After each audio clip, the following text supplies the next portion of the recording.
परमादरणीय सुंदर साथ जी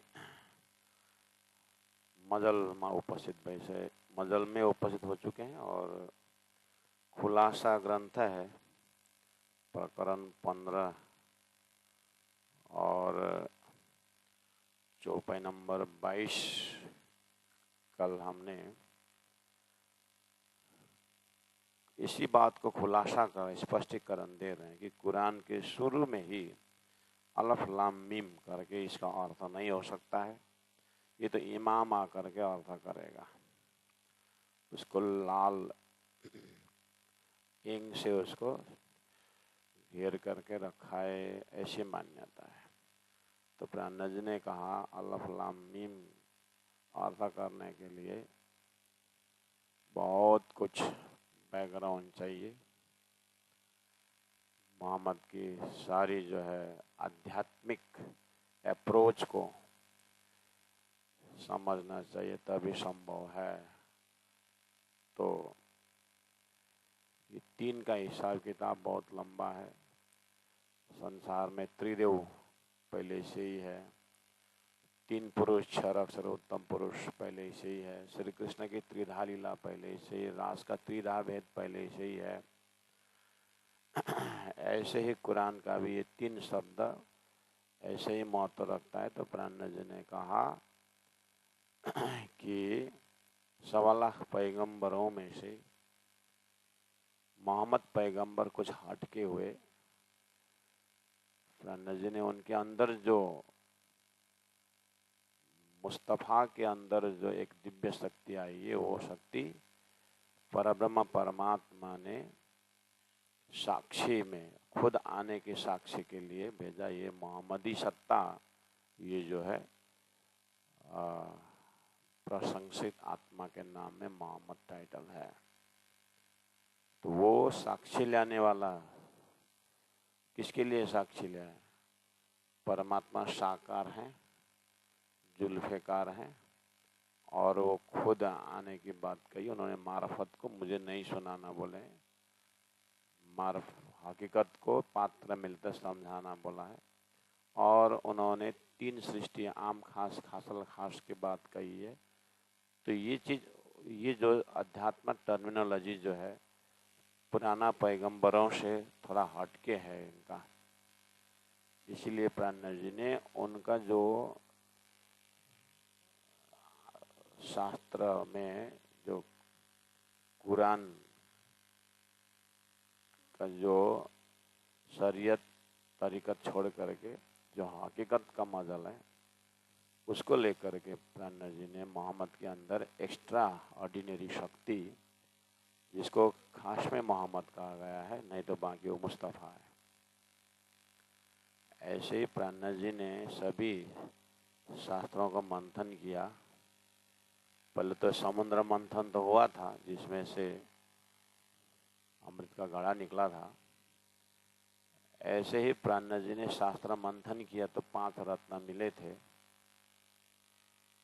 एक भगवान जी वैकुंठनाथ, महादेव जी भी इनके साथ, सनकादिक,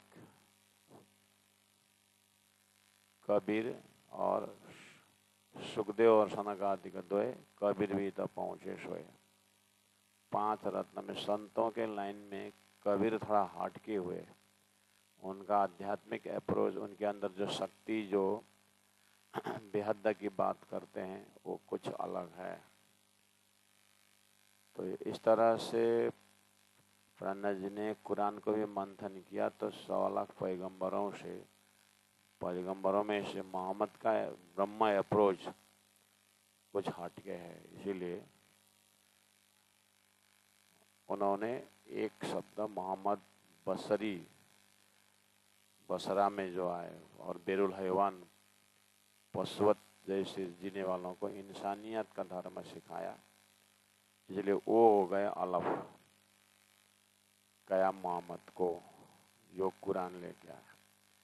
मोहम्मद का दूसरा एस्पेक्ट है, मोहम्मद ने खुद बोला था अपने ज़माने में कि मैं फिर आऊँगा, वो मेरे खुदा का मैं स्पेशल हूँ, और मेरे खुदा फिर अल्लाह होके आएगा।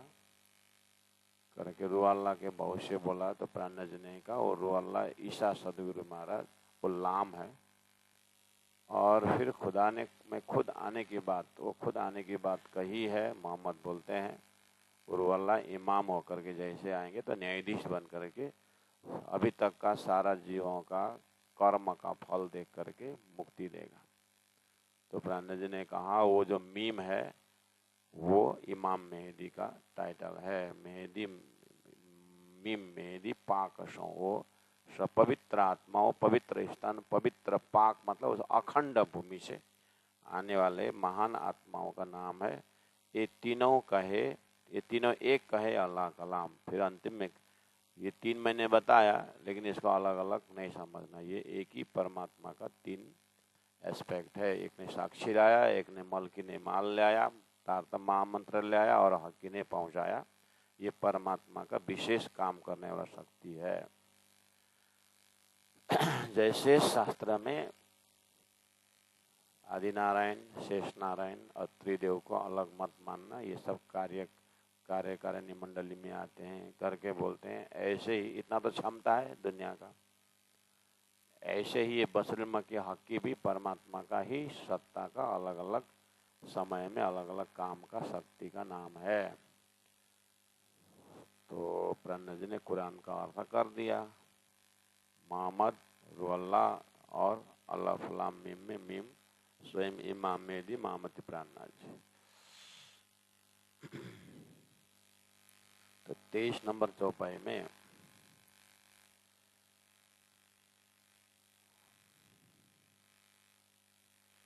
मोहम्मद ईसा आए मेराज में। मोहम्मद साक्षी लेके आने वाला मोहम्मद ईसा सदगुरु देवचंद्र जी महाराज आए मेराज, महामती प्राणना जी मेराज में। और असराफिल बुद्धि अवतार सदगुरु के अंदर जो था वो भी आए महामती प्राणना जी के अंदर, तो इमाम में आ गए, इमाम हो गए। और कौन कौन आया? बुद्ध, हिंदू शास्त्रों का बुद्ध अवतार, कुरान का असराफिल और जबराइल, जबराइल भी मिलके, सब मिलके आ गए। किए गुज्ज जायर अल्लाह कलाम, ये सब मिल करके महामती प्राणना जी इमाम के अंदर बैठ करके अल्लाह कलाम का गुया चीज जाहिर किया। अल्लाह कलाम कुरान पुराण के गुया चीज बाहर किए। बाहर करने वालों में शक्ति खुद मोहम्मद साक्षी लेके आने वाले, ईसा सदगुरु महाराज, असराफिल, बुद्ध, जबराइल, सब प्राणना जी के अंदर इकट्ठा हुए। जो भी भविष्य में होने वाले शक्ति करके जो मोहम्मद ने बोला था वो सारे आ गए। अब यहाँ पर मोहम्मद ईसा आए मेराज में, ये मेराज शब्द को थोड़ा सा आप, एक तो मैंने मेराज सीधा सीधा महामती प्राणना जी मेराज, मेराज का दूसरा अर्थ होता है दर्शन होता है, मेराज का दूसरा अर्थ होता है ब्रह्मरात्रि भी होता है। तो ब्रह्मरात्रि का तीसरा भाग जो है जागनी का ब्रह्मांड है, वो जागनी का ब्रह्मांड को भी ब्रह्मरात्रि बोलते हैं। इसलिए इमाम आते समय ये जागनी के ब्रह्मांड मेराज में, मेराज का अर्थ मैंने फिर एक दूसरा अर्थ किया, जागनी का ब्रह्मांड, ब्रह्मरात्रि का अंतिम क्षर, अंतिम पोर्शन का नाम है वो जागनी का ब्रह्मांड, उसको मेराज।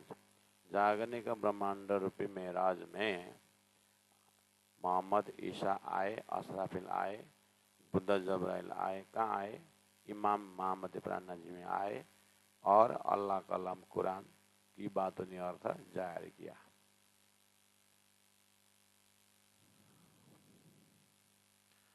तो इमाम ने, इमाम स्वरूप मोहम्मद प्राणना जी ने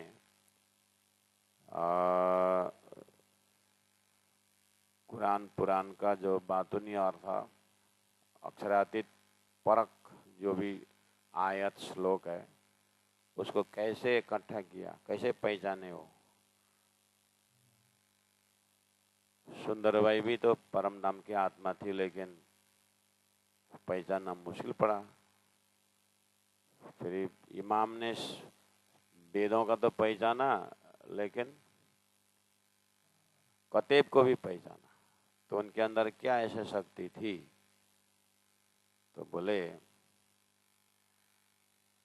अगर भागवत शास्त्र का देखता तो सदगुरु ने कर ही दिया, लेकिन कुरान को जो किया या कतेब परंपरा को सार निकाला, वो किस ताकत से निकाला? तो बोले इसके इलम से।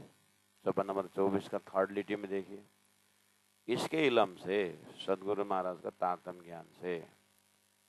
उस तारतम ने क्या किया? मायने इन मुसाफ के कलाम अल्लाह का कौल दई इशारते सब खोल। किसने? इसके इलम से।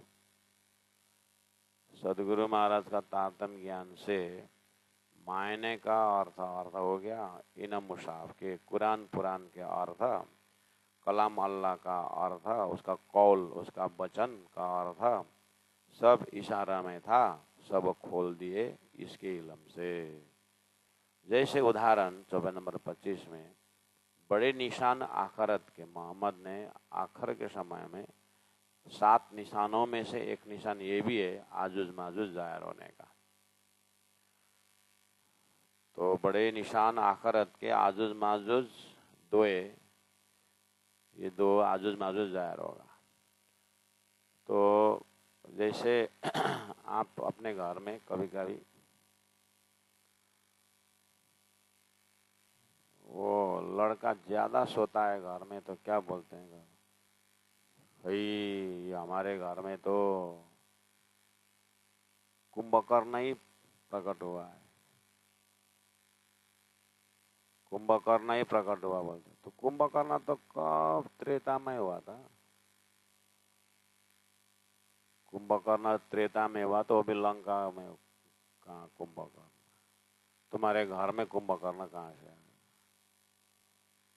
तो बोलते हैं कुंभकर्ण ही पैदा हुआ। तो कभी कभार फिर बहुत सुंदर संस्कारी, आपके घर में तो प्रहलाद ही आ गया है, आपके घर में तो ध्रुव ही है, बोलते कि नहीं? हो ऐसे ही मोहम्मद ने बोल दिया आजुज माजुज जाहिर होगा। आजुज माजुज तो पहला याफिस के पुत्र है, ये याफिस पैगंबर के क्या किसी के बेटे है वो। तो आपके घर में तो ध्रुव पैदा हुआ है। अरे ध्रुव तो भागवत का कथा का पात्र है, कहाँ से यहाँ ध्रुव आएगा? बोलने से क्या होता है, क्या अर्थ लगेगा? बोलने वाले ने बोल दिया आपके घर में ध्रुव पैदा हुआ है। ध्रुव तो भागवत का पहला, ये तो दूसरा ही कुछ है। तो वही ध्रुव थोड़ी बोला है, उसका क्वालिटी ध्रुव का है। और ऐसे मोहम्मद ने आजुज माजुज जाहिर होगा, आजुज माजुज पहला या फिर इसका कहाँ अभी जाहिर होगा वो? तो फिर बोले आगे आजुज माजुज जाहिर होगा, उसका आज आजुज का आजुज का हाइट 100 गज होगा, माजुज का हाइट 1 गज होगा, और ये सब दुनिया को चाट चाट करके खत्म करेगा करके ऐसा लक्षण बताया। हाँ, पहला का आजुज माजुज कैसा था? पहला का आजुज माजुज याफिस का लड़का बहुत बदमाश थे। वो दिन भर पत्थर इकट्ठा करते थे, रात भर दुनिया को पत्थर मार मार करके दुखा देते थे। तो ऐसे बदमाश क्यों हुए आजुज माजुज? तुम्हारा यदुकुल संहार क्यों हुआ? कृष्ण जी के वंश थे यदुकुल, फिर आपस में क्यों बदमाश हुए? कोई जवाब है? हो गया वैसे ही आजुज माजुज बदमाश हो गया। उसका तो ऐसा इमेज है आजुज माजुज का, तो हाँ ऐसा तो है। तो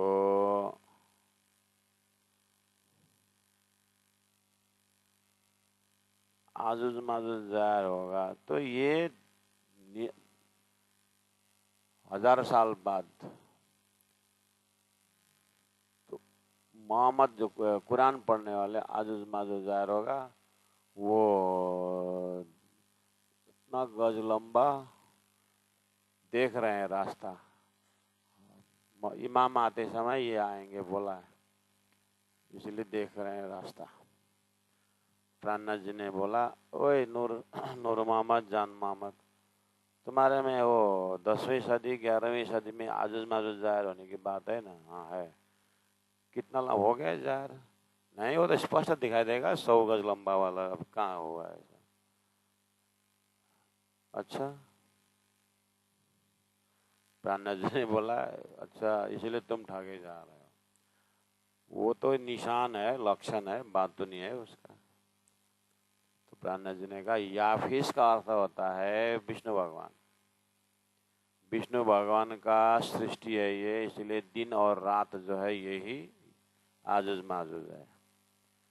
विष्णु भगवान याफिस का पुत्र दिन रात है ये। तो खाता कोई देव खाता देव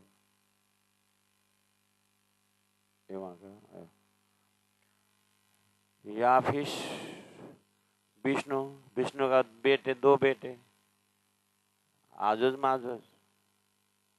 हाँ ठीक। और 100 गज और 1 गज है कि नहीं? हाँ है।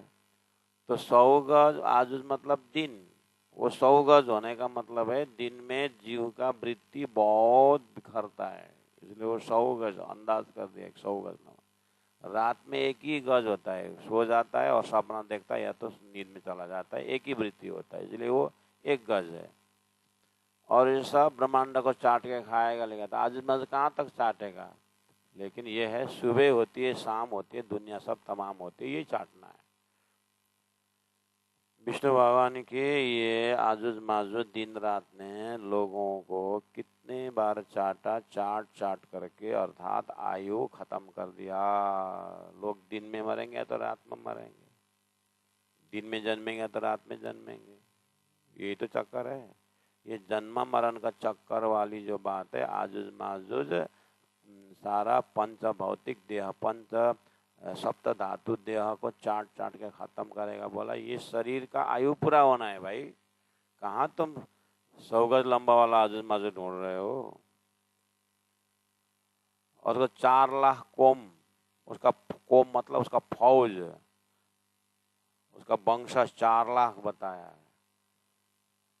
जो 4 लाख फौज, वो समय को एक एक पल पल पल पल करोगे तो समय ऐसा ही होगा, एक एक गिनाना। दूसरा जो है मोहम्मद साहब के आगमन से इमाम जाहिर होने तक में हरिद्वार के आसपास समय में अगर गिनती करोगे तो वो जितना समय होता है उसमें 112 365 दिन इंटू करोगे तो उतना दिन होता है, 4,20,000 कितना दिन होता है। तो वही है 4 लाख कौम, और इसका 3 फौज माना हुआ है। याजुज माजुज का 3 फौज, सुबह दिन और शाम, सावा तोबा, सावा तोबा, तुला तावा सावा, ऐसा 3 इसका फौज है। मतलब सुबह दिन और दोपहर, उसको समय को भाग करते हैं, वही 3 फौज है। इस तरह से प्राणनाथ जी ने समझाया। तो अब आइए चौपाई नंबर 25 में, जो मैंने अभी आपको ऐसे समझने में सरल करके बता दिया है कॉन्सेप्ट करने के लिए, वो चौपाई में किस तरह से रखे हैं आप देखिए। तो 25 नंबर चौपाई में कहे बड़े सबन से, 25 नंबर में बड़े निशान आखरत के। कुरान में 10वीं सदी 12वीं सदी में इमाम मेहदी आएंगे, उनका लक्षण क्या है? उनका लक्षण है ऐसा बड़े बड़े निशान का बातुनी अर्थ कर देंगे। तो बड़े बड़े निशान में एक है आजुज माजुज दोए, बेटे का है याफिस के, इनाहू न छोड़िया कोई, ये किसी को छोड़ेंगे नहीं। पहला वाला जो आजुज माजुज हुए थे बदमाश थे, जो भी मिले उसको पत्थर मारना, ऐसा किसी को छोड़ते नहीं थे, दुख देते थे, समझे ना। तो वही लक्षण करके यहाँ आजुज माजुज बोले। आप अपना लड़का को क्यों कुंभकर्ण बोलते हैं? और क्यों किसी को कुंभकर्ण पता ही नहीं है तो क्या बोलेगा? तो फिर बोलना पड़ेगा वो कुंभकर्ण हुआ था, 6-6 महीना सोता था ऐसे ही। अच्छा, फिर कुंभकर्ण का इतिहास पढ़ना जाना पड़ेगा।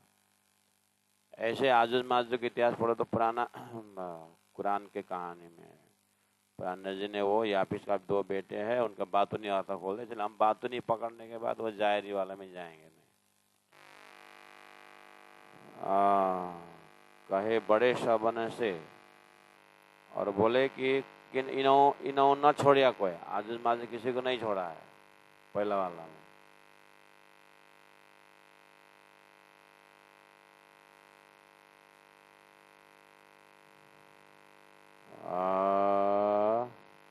बेटे कहे यापिस के इनो न छोड़िया कोई, कहे बड़े सबन से।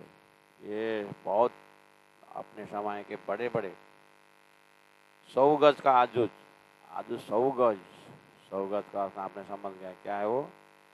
दिन है आजुज मतलब, और 100 गज मतलब अनंत अनंत वृत्ति मनुष्य को घेर लेता है।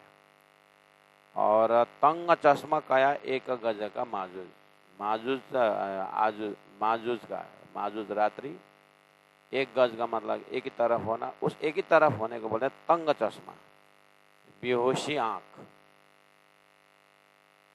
तंग बेहोशी, चश्मा आंख एक अर्थ। दूसरा अर्थ है तंग छोटा, चश्मा दृष्टि, छोटी दृष्टि। बेहोशी आंख, छोटी दृष्टि, अलग अलग अर्थ है लेकिन बातुनी में एक ही है। छोटी आंख मतलब जब नींद आ जाती है, बड़े बड़े आंखें छोटी बन जाती है। मेरा तो ऑलरेडी छोटी है, और नींद में और छोटी हो जाती है ना। या तो तंग चश्मा, जब बेहोश हो जाते हैं नींद में, उसको बोलते हैं 1 गज माजुज का। रात्रि का 1 गज मतलब रात्रि में जीव का चित्तवृत्ति एक तरफ होता है। 4 लाख कोम इनकी मतलब समय का 4 लाख कोम मतलब मोहम्मद गए 1000 साल बाद में इमाम जाहिर होना है। इसलिए मोहम्मद के जन्म से लेकर के इमाम जाहिर होने तक में ये समय 4 लाख कोम इनका वंशज होगा। फौजा होशी 3 फौज मतलब सुबह रात का संधि, दिन का संधि, फिर दिन से रात का संधि, दिन फौज, संध्या बंदन करने का समय। अर्थ ऊपर के आखरत क्यों पावे रात दिन। अब इस तरह से बातुनी अर्थ इमाम ने खोल दिया। इमाम पता लगाओ कि वो बातुनी अर्थ खोलेगा बोला था, महामती प्राण जी ने खोल दिया।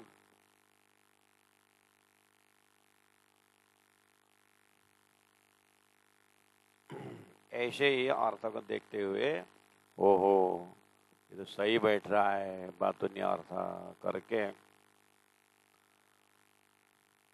प्राणनाथ जी के जमाने में 8-10 विद्वानों ने, कुरान के विद्वानों ने प्राणनाथ जी को पहचाना और पकड़ लिया। उनके शिष्य बन गए और जीवन को धन्य बनाए। अब कुरान तो 1000 साल से पढ़ रहे थे लोग, अर्थ ऊपर के, अर्थ ऊपर के आखरत। तो आखर में 10वीं 11वीं सदी में जाहिर होने इमाम के विषय में अर्थ ऊपर के, ये ऊपर का अर्थ करके तो आखर समझ। आखर क्यों पावे दिन रात, आखर में अर्थ खोलने वाले दिन रात, दिन और रात का अर्थ आजुज माजुज, ये इनके दिमाग में कब घुसता। आखरत मतलब आखर में जाहिर होने वाला इमाम मेहदी के विषय में अर्थ ऊपर के, ऊपर का अर्थ करने वाले हैं क्यों पावे दिन और रात की बात। आजुज माजुज का दिन और रात अर्थ करके कौन इसको बातुनी अर्थ निकाल सकता। ये तो गिनती दिनन की, ये तो दिन की गिनती है। दिन रात होते हुए मोहम्मद के समय से इमाम जाहिर होने तक में इतनी लंबा तो लंबी समय उसका लक्षण दिया, 100 गज आजुज का, 1 गज माजुज का। तो प्राणनाथ जी ने कहा या फिर विष्णु का दिन रात रूपी सृष्टि में ब्रह्मात्मा आई है, और ब्रह्मात्मा भी सप्त धातु ये देह के साथ बांधे हुए हैं। अब इन सब का आयु ये दिन रात चाट चाट के खत्म कर रहा है। अब आ गए इमाम मेहदी अर्थ करने के लिए। ये दिन रात सृष्टि के अंदर है, तुम सृष्टि से बाहर हो, और परब्रह्म परमात्मा कालातीत है, समयातीत है, शब्दातीत है, तुम उस परात्म के ब्रह्माधाम के हो। तो ऐसा ध्यान चढ़ते ही विष्णु का ये आजुज माजुज से अब चाटना मतलब मारना, जो काल आए ले जाए कोई मतलब नहीं है, उनका सुरता परमधाम उठ गया। अब ये आजुज माजुज के बंधन से परे हो गए, अब इनको कोई असर नहीं करेगा। इस तरह से प्राणनाथ जी ने अर्थ खोल दिया। तो मायने मगज मुसाफा के कुरान के गुया अर्थ और करे सो कौन बयान, इस तरह से इसका बातूनी बयान करके जीव का चिंतन ये नाशवत मलकुत से बाहर जबरुत और लाउत हाउत अक्षरातीत में कौन पहुंचा सकता। इसलिए यही तो इमाम मेहदी का लक्षण है। वो आ गए, इमाम मेहदी 1000 साल में आने वाली बातें आ गए करके प्राणनाथ जी बताते हैं। फिर बोलते हैं मुझे मत देखो, ये अर्थ को देखो और इमाम की शक्ति अंदर देखो, मुझे क्यों बाहर से देखते हो। काल यही दिन कहे, काल समय यही दिन, कौन सा दिन, यही 10वीं 11वीं 12वीं 11वीं सदी का यही दिन कहे, आखिरत का यही दिन है, इमाम जाहिर होने का यही है, प्रलय का यही है, अखंड ज्ञान उदय होने का समय। सो पहुंचा कौल पर आए, जो भविष्यवाणी जितना समय बताया था उतने समय में आ गए। अब सदगुरु महाराज प्राणनाथ जी आ गए, तब पिंड और ब्रह्मांड को देता सबे उड़ाए। ला अब ये शुरू वाला इमाम मेहदी के ज्ञान से सारी दुनिया पिंड, ये शरीरधारी जितने भी 5 तत्व देव है, देह है, उसके अंदर जो जीव है स्वप्निक जीव, वो स्वप्निक जीव को अंकुर तो नाशवंत है, लेकिन ये समय में परब्रह्म परमात्मा के रूह आने वाले हैं, तो रूह के संगत से जीव का भी कल्याण है। तब वो रूहें ब्रह्मात्मा जब आएंगे, उनका लक्षण पिंड ब्रह्मांड देत सब उड़ाए। उनके अंदर पिंड और ब्रह्मांड का कोई लक्षण नहीं है, उनके अंदर तो सच्चिदानंद अनंत अद्वैत साकार प्रेम जीवन ऐसा उनका होगा। अच्छा, तो सदगुरु प्राणनाथ जी द्वारा देखिए पिंड ब्रह्मांड को देता सब उड़ाए। पिंड ब्रह्मांड को उड़ाने वाला तो बहुत भक्त हो गए।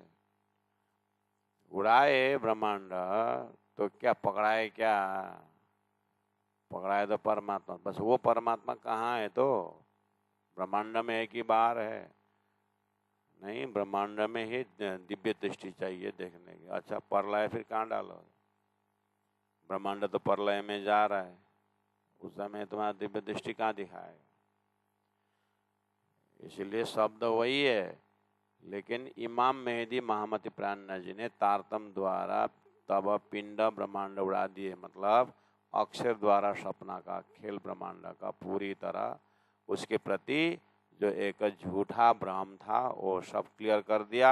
उस दिल के अंदर साक्षात अक्षरातीत परब्रह्म परमात्मा 25 पक्ष परम धाम, उनका महल मंदिर, उनका चैतन्यता, उनका शीतलता, उनके नरमाई, उनकी कोमलता, उनकी सद्गुण चिद्गुण आनंद गुण, उनका महल मंदिर, उनका स्वरूप श्रृंगार, एक एक नूरी तन, उनके अंदर का प्रेम नूर नीर क्षीर दधि घृत, उनको व्याख्या करने के लिए जितने भी शब्द प्रयोग किया वो सब शाश्वत शब्द है, जागृत शब्द है, वो प्रलय में जाने वाला शब्द नहीं है, वो अर्थ नहीं है।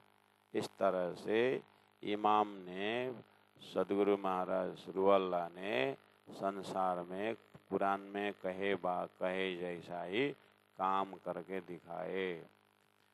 तो ये हुआ एक लक्षण आजुज माजुज वाला। अब दूसरा लक्षण दावातल अर्ज, बहुत लंबा चौड़ा जानवर आएगा, ऐसा भी एक लक्षण। अब प्राणनाथ जी, शेखिदर, नूर मोहम्मद, जान मोहम्मद, शेख बदल, आप लोग तो कुरान के ज्ञाता हो, ये दावतल अर्ज जाहिर होने की बात है ना? हाँ है। कब होगा? वो तो नमाज के टाइम में आएगा करके, हम तो तलवार लेके बैठे हैं। तो उसको क्या है दावतल, मतलब ये क्या है?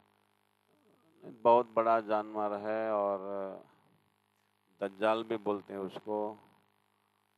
तो विशेष ये कुरान में लिखा हुआ है कि वो नमाज के समय में आएगा, इसलिए हम लोग तलवार रख के नमाज करते हैं।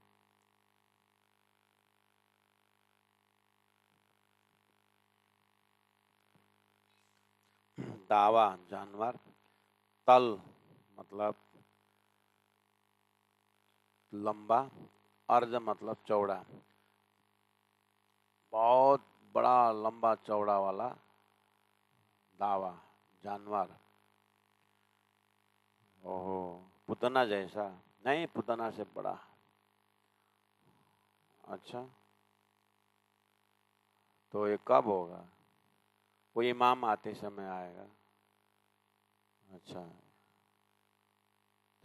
तो अब इमाम का राह देखोगे कि दावत तल का राह देखोगे?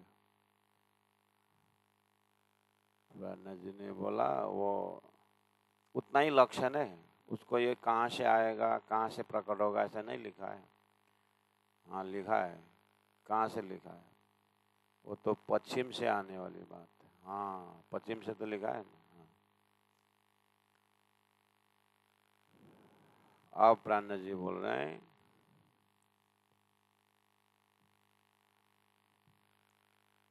तैतीस नंबर चौपाई में बोलते हैं, कही दावा वास्ते वह जिमी पहले होती सब कुफरान। प्राण जी ने बोला देखो, शांत दिमाग से समझो, दावा जाहिर होने का मतलब है ये बहुत बड़ा जानवरी वृत्ति है। पशु वृत्ति को दावा वृत्ति बोलते हैं। बहुत लंबा चौड़ा मतलब बहुत अहंकारी, बहुत अहंकारी पशु वृत्ति मानव को दावातल बोला है। दावातल अर्ज मतलब बहुत लंबा चौड़ा पशुवत वृत्ति। वो कहाँ से उदय होगा? बोला पश्चिम से। बोला ना, हाँ, ये पश्चिम से पैगंबर लोग आए, लेकिन उस समय के लोग अत्यंत पशुवृत्ति होने के कारण धर्म जो है, दया, प्रेम, भक्ति, हाँ, इशक, ऐसे शब्द नहीं समझ पाते थे वो लोग, बेरुल हैवान थे।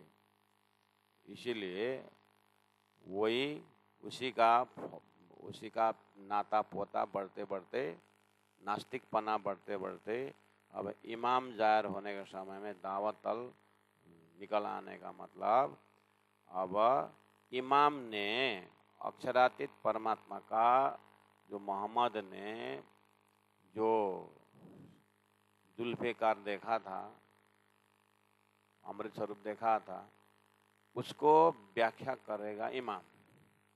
उस समय में उनके ऊपर उन शब्दों के ऊपर विश्वास करके, मेरा कुरान का अर्थ ना समझ के वो उनको दोषी देखना, उनको दुख देना, उनके ऊपर पशु प्रहार करना, ये है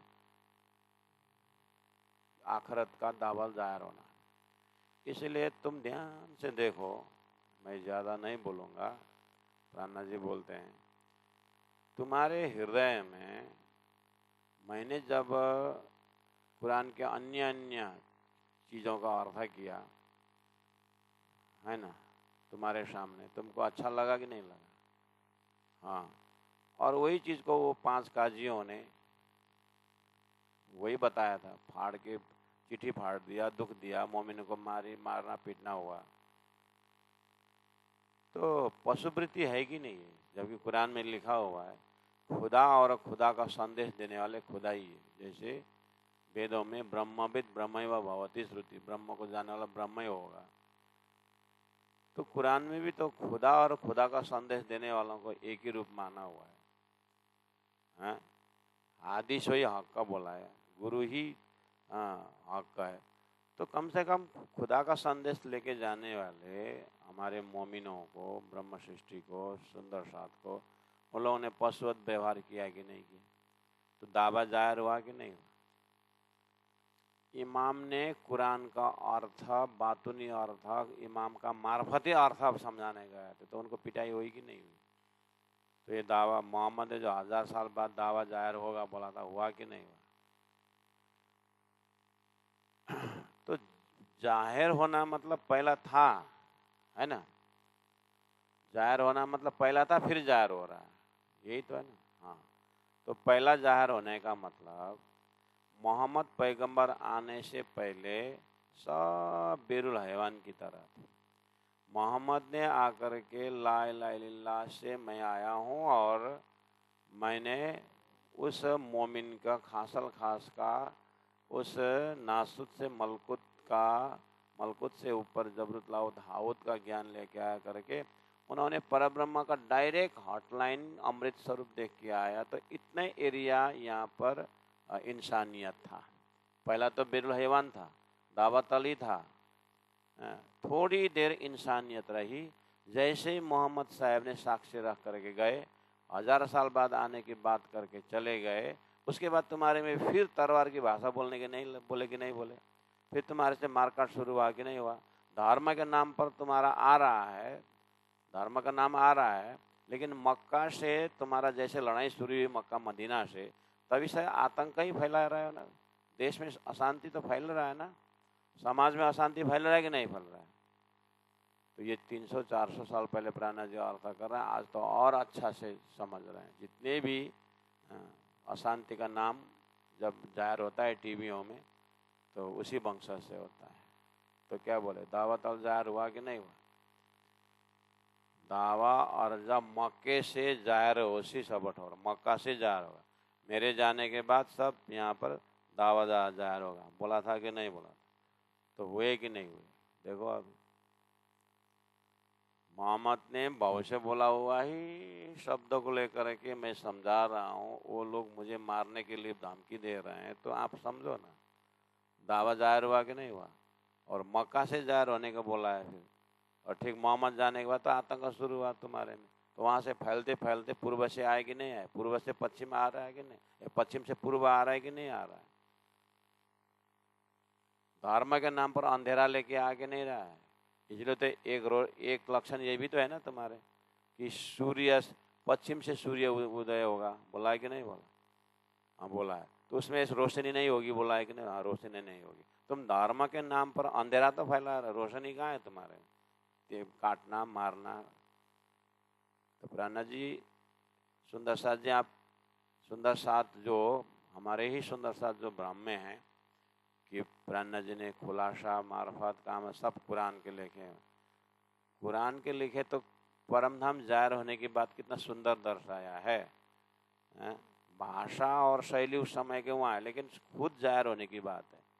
इसलिए इन ग्रंथों को निंदा करना नहीं है। इन ग्रंथों से वास्तव में प्राणनाथ जी परम धाम के ब्रह्म, अखंड ब्रह्म तत्व प्राणनाथ जी कैसे, उनको सिद्ध करके प्राणनाथ जी के ऊपर पूरी प्राणनाथ प्यारे की जय जयकार लगाते समय नाभि का तेल से लगाने के लिए ये चीज चाहिए। परमात्मा को एक आंख बंद नहीं करना चाहिए।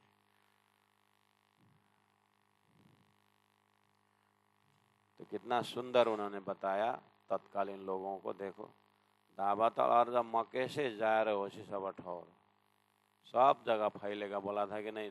तो सारा आतंक तुम्हारे सेंटर से तो फैल रहा है। तो उस समय में ना जब इमाम जाहिर होगा ना, इमाम जाहिर होगा उस समय में इमाम के एक हाथ में आशा रहेगा, मूसे पैगंबर का आशा रहेगा, और दूसरे में सलेमान का मोहर रहेगा। अच्छा, अब मूसा को लौरो और मूसा का आशा और सलेमान का पैगंबर सलेमान का मोहर लेके आएगा। अब ये ऐसा कहाँ आएगा? छत्रसाल महाराज को बोला था 10 ये सिक्का लेके आएगा बोला था। छत्रसाल महाराज वो सिक्का लेके बैठे हुए 12 साल बैठ गए सिक्का लेके। तो प्राण जी अच्छा तुमको ऐसा सिक्का चाहिए तो दे दिए। मोहम्मद ने 1000 साल पहले बोला कि दावत अल अर्ज जाहिर होगा, उस समय में प्रकट होने वाले इमाम मेहदी की एक हाथ में मूसा का आशा रहेगा, एक हाथ में सुलेमान का मोहर रहेगा। अब प्राण जी महाप्रभु इनको कैसे समझाएं?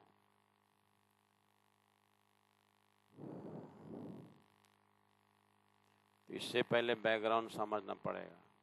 मूसा का आशा की क्या क्या कहानी? मूसा जब किसी को निर्णय लेना पड़ता था तो निर्णय लेते समय मूसा अपनी जो लाठी था ना, वो लाठी को उसको नाक में सूंघा देता था। लाठी को ऐसा सूंघा देता ला। जिसको लाठी सूंघाया मतलब उसका काला मुख हो गया, वो पब्लिक समझ गए कि ये दोषी है। और सलेमान क्या करता था? सलेमान जिसको मोर ठोक देता ना वो पास हो गया, वो निर्दोष है। आशा चुमाना उनका तरीका था मूसा का। निर्णय करने का समय आया तो वो आशा चुमा देते थे, ये दोषी है।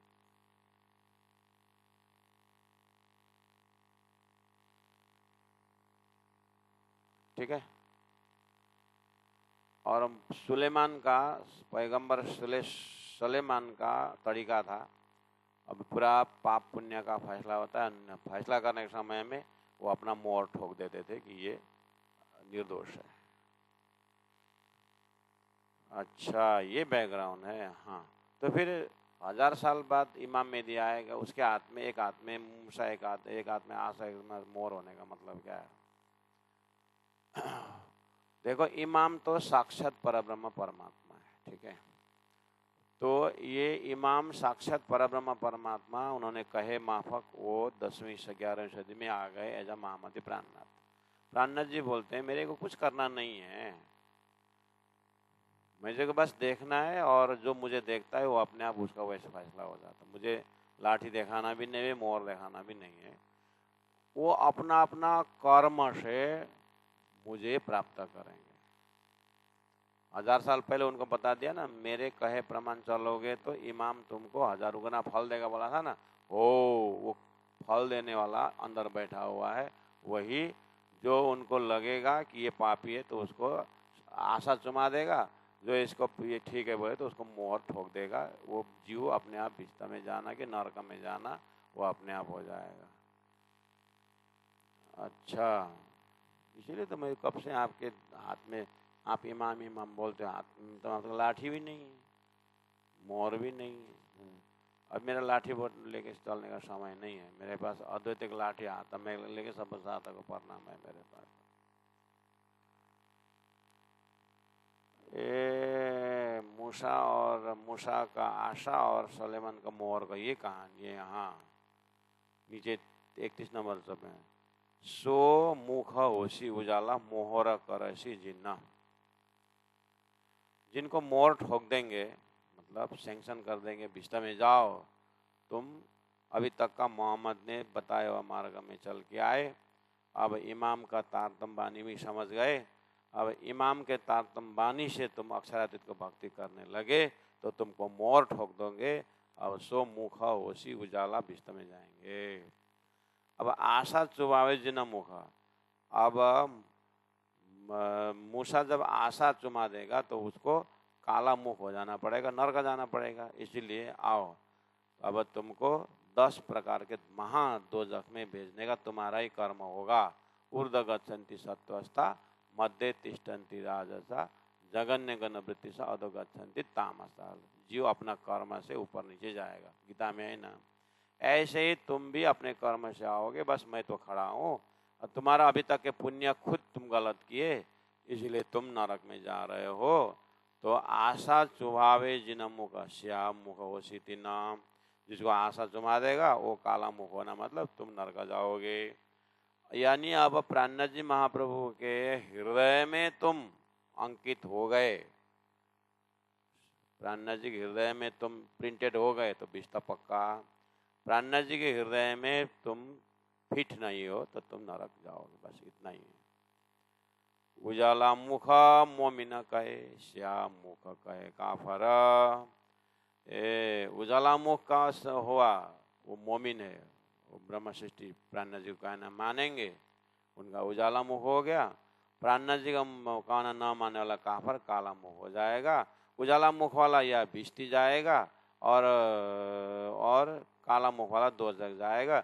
जाय रोशी आखर, आखिर के समय में ये अपना अपना कर्म द्वारा ये काला मुख वाला, सफेद मुख वाला, भिष्टा वाला सब अलग अलग हुआ। इसलिए या भिष्टि या दोजख ही जाय रोशी आखर बोला था, वैसे ही हुआ। इस तरह से कही दावा वास्ते वह जिमी पहले होती सब कुबराना। जोलो श्यामा बराबर बराबर न हते ना रसुल खबर फुरमाना। जब श्याम रसुल आए न जिमी तब हुआ नूर रोशन, कुरान रसुल उमत जायर करी सबना। ल्याए बंदगी कहलाया कलमा, बरसा खुदा का नूर, सो नूर फिरिया खाली वही जैसी असल दावा थी अंकुर।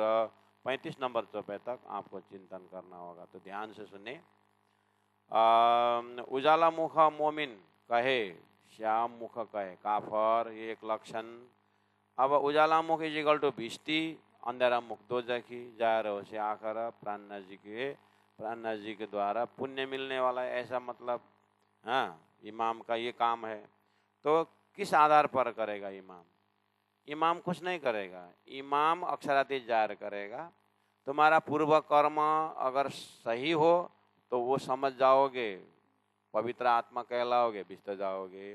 तुमने 1000 साल कर्म बिगाड़ा ना तो फिर तुम्हारा हृदय अंधकार होगा, वो चीज़ को विश्वास नहीं करोगे, तुम नरक जाओगे। बस इतना ही। वो आ गया है अपना मोर ठोकना, आशा चुभना, तुम्हारा कर्म का ही नक्शा है वो। इमाम किसी को कुछ नहीं कहेगा, वो बस परम धाम की बातें बता देगा, मेरा मार्फती ज्ञान देगा। लेकिन समझना नहीं समझना ना, तुम अभी जो 1000 साल बाद पहले मैं बता रहा हूँ ना, उस हिसाब से तुम नियम में बैठोगे तो उसी प्रकार से तुम्हारा पुण्य होगा। 33 नंबर चौपाई में कही दावा वास्ते वह जिमी, जो पहले होती सबे कुफरान।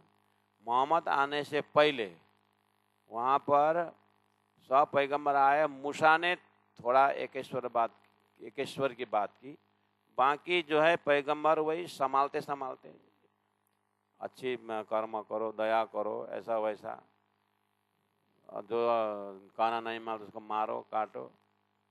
खास में वो खुदा का संदेश तो गुण को लेकर के था, इन्होंने व्यक्ति में घटा दिया। इस तरह तूफान मच रहा था, तो वो दावा था कही दावा वास्ते जिमी। वहां का जमीन जो है ना बेरुल हैवान था, पशुवत था। पहले होती सब एक कुफरान, सब कुफरान बेईमान लोग थे। उसके बाद क्या हुआ? कब तक बेईमानी बना रहा? जोलों श्याम बराबर ना आते, जब तक रास खेल करके बराबर श्याम नहीं आए, ना रसूल खबर फुरमान, न रसूल का कुछ खबर था, न फुरमान, न कुरान उतरा था, तब तक वो सब बेरुल हैवान थे। जब श्याम रसूल आए इन जिमी, जब वो सब मक्का मदीना में, जब श्याम श्री कृष्ण, श्याम रास खेलने वाला स्वरूप ने जब राज्य की शक्ति से रसूल बन के आए, तब हुआ नूर रोशन। तो वहाँ पर एक परमात्मा का नूर का एक पदार्पण तो हुआ। उन्होंने मैं नूरमय परमात्मा का संदेश लेके आया हूँ बोला था। कुरान रसूल उम्मत, कुरान आया, रसूल मोहम्मद आए, और उम्मत ब्रह्म से जाहिर होने की उन्होंने भविष्यवाणी बोली, जाहिर करी सबना।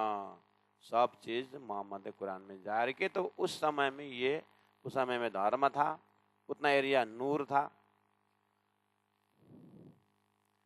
जैसे ब्रजमंडल में श्री कृष्ण आए तो ब्रजमंडल में ही प्रेम प्रेम प्रेम रहा, बाकी में वही मथुरा में शैतान था कि नहीं था। ऐसे मोहम्मद उस धरती में आए तो बहुत अच्छा परमात्मा का नजर था।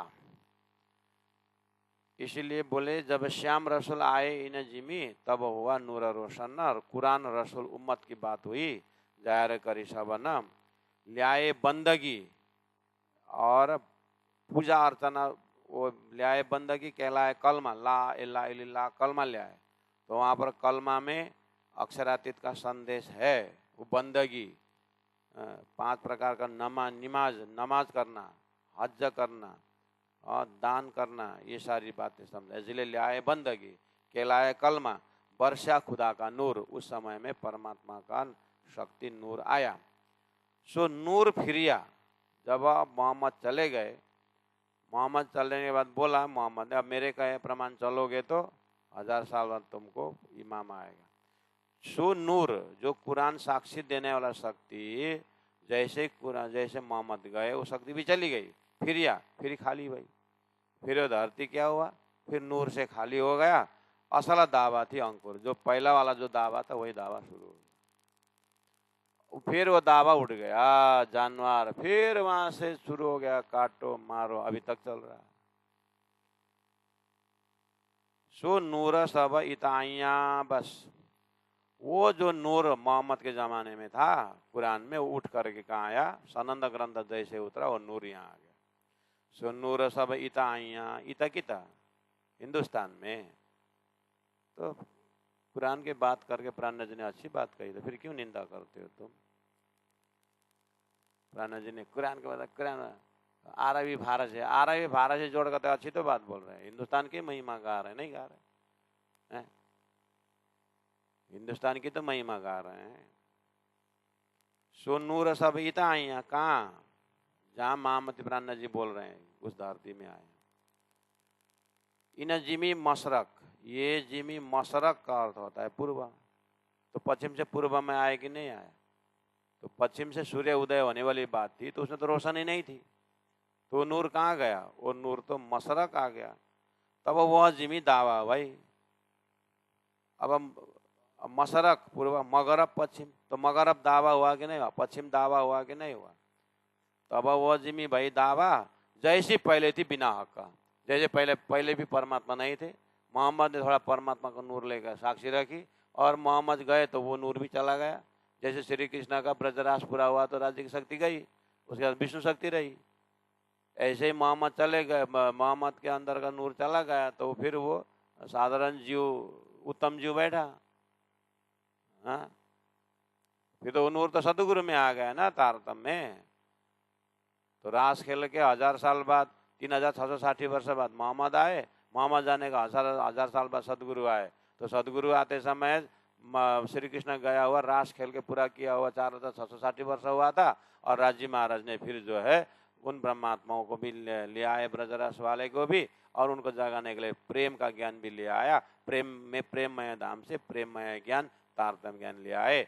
इस तरह से सारा टैली कर दिया। अब दिव्य परम धाम का भजन करो। सो नूर सब इता आइया प्राण जी में, इन जिमी मशरक उस पूर्वेली में आ गया। तब वह जमीन जो मशरक था, जो मगरब था, तब वो जमीन भई दावा जैसे पहले थी बिना हक का। इस तरह से अब क्या हुआ, उन लोगों का मुख क्या हो गया, मोमिना मुख उजाला भय, ब्रह्म शिष्य जो है सुन करके मुख उजाला भय, भय कहाँ पर मुख काला। क्यों, इस तरह से मशरक और मगरब दोनों दुरुस्त गया। इस तरह से मशरक और मगरब, मगरब अर्थ होता है पश्चिम और मशरक अर्थ होता है पूर्व। पूर्व पश्चिम सूर्य उदय होने के बाद इस तरह से समझो। रुअल्ला इमाम, रुअल्ला मोहम्मद इमाम, मशरक आए जब, पूर्व में आए जब, सूरज गुलबा आखिरी, वहाँ पर गुलबा मतलब अत्याचार, मगरब उग गया तब। मगरब में धर्म उदय हुआ। किस चीज़ का धर्म हुआ, महामूर्ख धर्म, सूरज धर्म, लेकिन गुलवा अत्याचार फैलाने वाला धर्म तब से शुरू हुआ था, आज भी वही हो रहा है। इसलिए उस भूमि में नूर खुदा आया मशरक, अब वो नूर खुदा कुरान का सारे शक्ति मशरक आ गया, हो गया सूरज मगरब। अब मगरब से, मगरब मतलब मगरब से पश्चिम से सूर्य उदय हुआ, लेकिन जायरी ढूंढे सूरज जायर। ये जायरी लोग सही में सूर्य उदय होने ढूंढे। अरे पूर्व में उदय होने वाला थोड़ी ना पश्चिम में उदय होगा, वो तो धर्म का प्रकाश की बात थी। तो जायरी लोग ढूंढे जायर, सूरज जायर, ये जो पढ़े आखिरी सब, ये जो पढ़े आखिरी सब, ये तो आखिरी इमाम जायर होने के विषय में पढ़ना था, इन्होंने तो जायरी सूर्य देख रहा है। इसलिए ज्यादा 14 तबक से दज्जाल का। अच्छा अब यहाँ से अब आज का मजल यहीं भी नाम बिछना थोड़ा। अब दज्जाल का गधा का फिर बाद आता। अब ये गधा ना पढ़ो, ये गधा पढ़ते हुए समय को गधा बना देगा। श्री राज श्री राज श्री राज श्री राज श्री राज। सुंदर साथ जी आप मनन करना। प्राणनाथ जी महाप्रभु इतना जरूर बोल रहे हैं कि स्वयं के अंदर जो अक्षरातीत जाहिर होकर के परमधाम के भक्ति जो मिली हुई है, सब कुल मिलाकर के कुलजम स्वरूप तारतम वाणी में अक्षरातीत दूध का दूध पानी का पानी हो रहा है। ये तारतम की महिमा है। तो प्राणनाथ जी की बातुनी शक्ति को देखते हुए उनको प्राणनाथ कहना, न कि हाँ गुजरात के मंत्री का लड़का बोल करके मत बोलना। उनके अंदर जो राज्य का राज्य की जो शक्ति, राज्य का प्रेम, राज्य का ज्ञान प्राणनाथ जी के हृदय गुफा से प्रकट हो रहा है, इसीलिए वो प्राणनाथ हैं। इसलिए छत्रसाल ने बोला, प्राणनाथ के दीन में जो कोई ल्याई मान, छत्रसाल तीनों पर तन मन धन कुर्बान करके बोलते हैं। नूर खुदा आया मशरक, उग्या सूरज मगरब, जाहिरी ढूंढे सूरज जाहिर, ये जो पढ़े आखिरी सब, ये जो पढ़े आखिरी सब। बोलो श्री प्राणनाथ प्यारे की जय, सदगुरु महाराज की जय, कृष्ण कन्हैया लाल की जय, तीनों पुरी धाम की जय। प्रणाम सुंदर साथ जी, प्रणाम।